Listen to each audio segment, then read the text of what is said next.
Des myriades de débris flottent dans l'espace à diverses altitudes. Depuis le début de la conquête spatiale en 1957, on recense plus de 4900 lancements et plus de 200 explosions en orbite.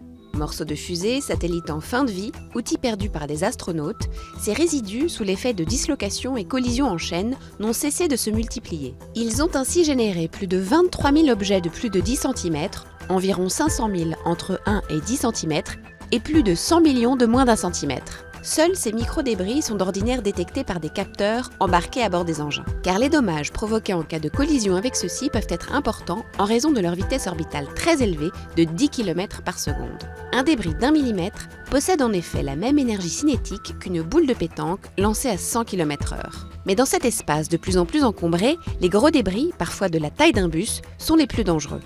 Catalogués et suivis depuis le sol par des radars et télescopes, ils flottent pour la plupart sur des orbites basses utilisées par la Station spatiale internationale, qui a changé d'orbite plus de 10 fois pour éviter des accrochages, et par des centaines de satellites d'observation de la Terre ou de télécommunications. Les services rendus par ceux-ci sont aujourd'hui menacés: Internet, téléphonie, transactions financières, guidage.